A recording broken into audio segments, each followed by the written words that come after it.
Okay, in this video I'm going to address the 6 big myths about anxiety. So, the first myth to debunk is that anxiety is some kind of mental illness. Anxiety is not a mental illness, nor is it a sign of a mental illness developing. Anxiety is a very normal response to the stresses of modern life. In the same way grief is a normal response to death, or that sadness is a normal response to a loss. In cases where anxiety is very extreme, it is classified as a disorder, but don't let that term mislead you into thinking that what you have is some kind of mental illness or that it is permanent. Know that anxiety is very treatable. You're in the right place for help. Okay, on to myth number 2. A panic attack might kill you. A panic attack will absolutely not kill you. Your body is well able to handle this heightened state of arousal, of this ancient flight or fight response. Strangely enough, panic attacks are your body's attempt to keep you safe and out of harm's way. They're there to protect you from danger, not to harm you. In fact, don't even think of them like attacks, but rather misguided attempts to protect you. Although it is very unpleasant, your body is more than capable of handling this increased arousal, a bit like a vigorous workout. And no, your heart is not going to stop, nor are you going to faint because you're having a panic attack. Once the panic attack has passed, which is usually about 10 to 15 minutes, your body will automatically settle again. The more you can learn to trust that you are not in danger, the faster your body will settle back down.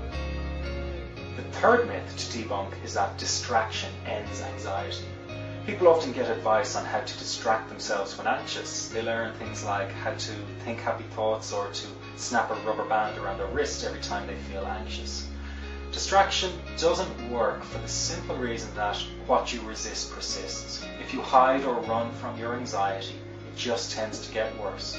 The real solution is to strip away the fear of the bodily sensations associated with anxiety. That then leads to a rapid decrease in anxiety levels. I've seen people drop from a 9 out of 10 right down to a 3 out of 10 literally overnight. The fourth common myth about anxiety is that medication is the only treatment for anxiety.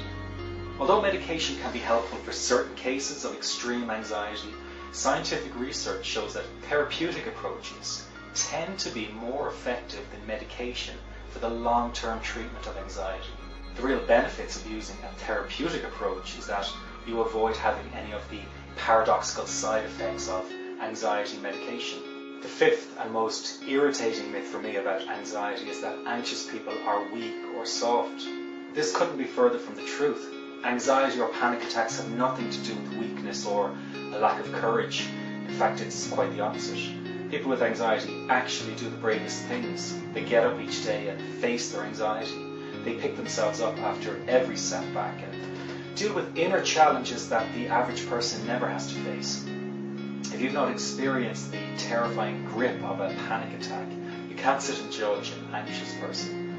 I've worked with people in some of the bravest professions, and let me tell you, courage has nothing to do with whether a person will experience anxiety or panic. What is in fact less known is that people who suffer from anxiety actually tend to have above average intelligence, are creative and very sensitive and caring people. The sixth and final myth we have to debunk is that anxiety problems are forever.